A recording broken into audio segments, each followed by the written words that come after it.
Assalamualaikum warahmatullahi taala wabarakatuh. Sekarang saya berada di area Astah ya, area Astah Pujuk Lanceng. Tepatnya di Desa Aing Panas, Kecamatan Peragaan, Kabupaten Sumeneb. Ini baru baru dilestarikan walaupun ala kadarnya swadaya dari masyarakat. Anak cucumu dari Pujuk Lanceng di sini memelihara makam ini sehingga setiap tahunnya, setiap ada acara peringatan Hari Besar Islam selalu didatangi oleh para penceramah baik dari daerah Sumeneb atau daerah Madura. Mungkin ini saya akan masuk ke dalam ya, ke area makam. Untuk lebih jelasnya silahkan menyimak. Di sini tertulis Habib Abdurrahman. Ya, Habib Abdurrahman yang dikenal dengan Pesarian Habib Abdurrahman Pujuk Lanceng. Ya. Sumber Capi,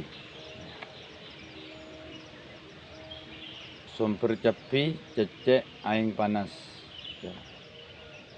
Ini adalah salah satu Habib penyebar Islam di Madura yang dikenal dengan Pujuk Lanceng. Nah, semoga kita sebagai generasi penerus perjuangan Habib Abdurrahman dalam menyebarkan Islam, semoga arwah beliau mendapat tempat yang istimewa di sisi Allah. Bi barakatil Fatihah. A'udzubillahi minasyaitonir rajim. Bismillahirrahmanirrahim. Alhamdulillahirabbil alamin arrahmanir rahim. Maliki yaumiddin. Iyyaka na'budu wa iyyaka nasta'in. Ihdinas siratal mustaqim. Siratal ladzina an'amta 'alaihim ghairil maghdubi 'alaihim waladdallin. Amin. Ini sebuah pohon yang tinggi, besar, sudah berusia mungkin sudah ratusan tahun ya.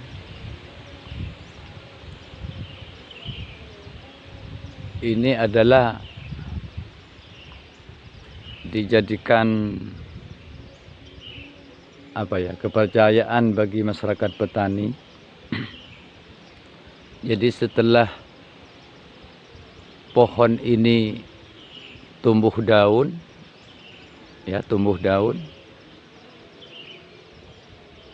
maka itu pertanda bahwa musim penghujan akan segera datang. Ya, ini sudah menjadi kebiasaan di sini, menjadi sebuah keyakinan seperti itu.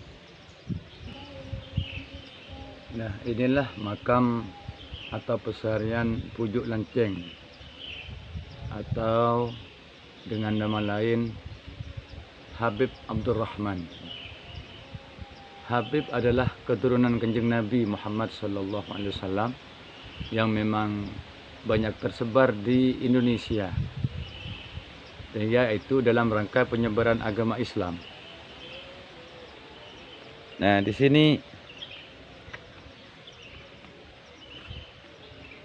sini ada sebuah cungkup, kata orang Madura. Di sini cungkup, mungkin nanti banyak penziarah ke sini yang mau sholat, yang mau ngaji, yang mau tahlil dan seterusnya. Nah, inilah bentuk ini bentuk akar ya. Bentuk akar dari kayu besar, tinggi dan besar. Inilah bentuk di bawah. Jadi di bawahnya berbentuk seperti ini.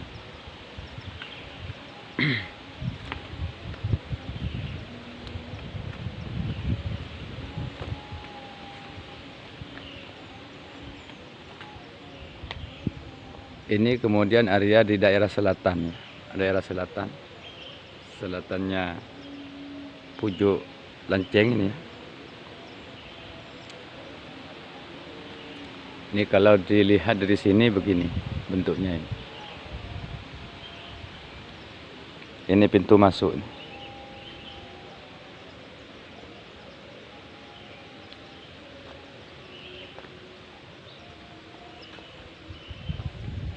Cukup menyeramkan juga nih.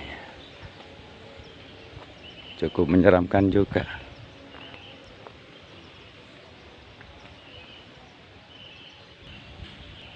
Ini kelihatan sudah ya dari jauh. Kalau dari jauh seperti ini.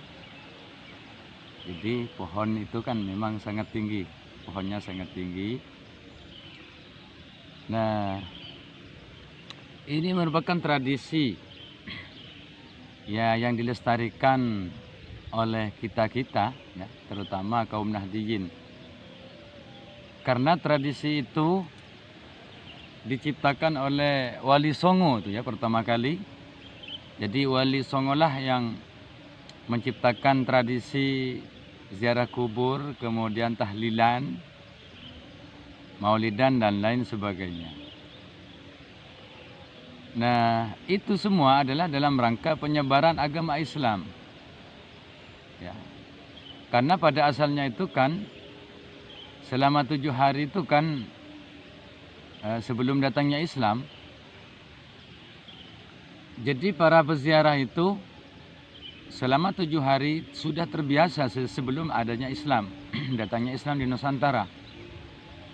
Tapi mereka itu kan bawa kayu, ya, bawa kayu. Jadi semua masyarakat itu, masyarakat sekitar bawa kayu untuk membakar. Karena dulu itu sebelum datangnya Islam, masjid itu kan jenazah itu dibakar.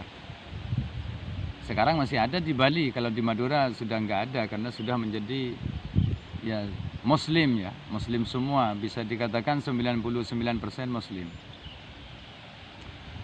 Nah, nyampe di rumah duka dulu tuh kan hanya nyanyi-nyanyi begitu ya, nyanyi-nyanyi, menari-nari. Maka oleh Wali Songo nyanyian itu diganti dengan bacaan-bacaan, rangkaian-rangkaian dari Fatihah, terus Al-Falaq, An-Nas, ayat kursi, sholawat, istighfar. Jadilah sekarang itu kan tahlil. Ya, seperti itu.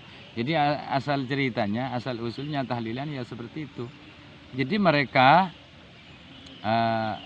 nyampe di tempat dengan berpakaian bersih, sudah punya wudhu,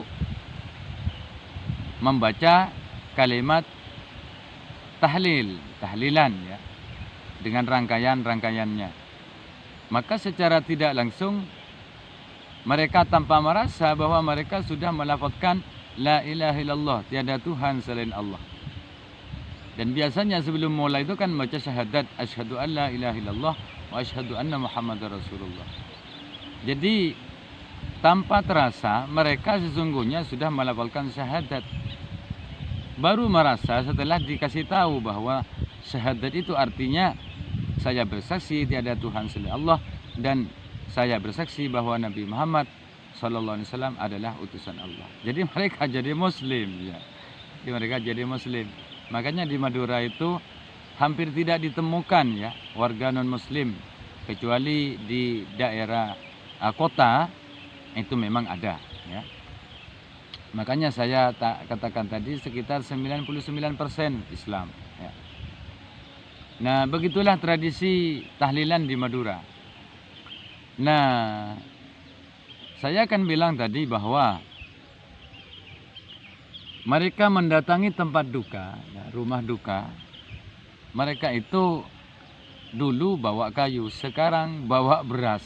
Ya, memang tidak ada contoh dari Kanjeng Nabi bawa beras, memang tidak ada. Jadi yang ada contoh dari Kanjeng Nabi itu kan dulu bukan bawa beras, tapi bawa makanan. Nah, kalau di Madura, kalau bawa makanan, terutama buah-buahan atau makanan sudah masak, atau buah-buahan sudah masak. Nanti kan tak termakan ya kan. oleh apa ya, yang berduka kan nggak makan kan nanti. Di mana dia mau makan karena dia kan masih berduka cita dan nggak bisa disimpan. Nah kalau beras bisa disimpan sampai berbulan-bulan atau bisa dimasak, disedekahkan lagi sama orang yang tahlilan, seperti itu. Dan biasanya setelah hari ke-7 itu beras itu masih banyak, nggak habis, nggak habis. Ya nggak habis karena banyak para apa ya, para penziarah, banyak yang datang. Nah tergantung tuh kan, tergantung yang wafat nanti. Itu kan di Madura masih ada ya kelas-kelas orang apa ya, akar rumput ya. Kelas orang bawah, ada kelas kiaji gitu ya, ada kiaji itu di bawahnya kiai, ada kelas kiai, kiainya juga kan ada kelas kampung, kelas desa, kelas kecamatan, dan seterusnya. Itulah tradisi di Madura yang turun-temurun tetap dijaga, terutama oleh kalangan NU ya, Nahdlatul Ulama. Karena NU itu kan punya semboyan atau punya pegangan al-muhafadzatu al-qadimis sholih, memelihara tradisi yang terdahulu, yang baik. Jadi segala bentuk tradisi, apapun tradisinya, kalau masih bisa apa ya, tidak bertentangan dengan agama Islam, maka dipelihara.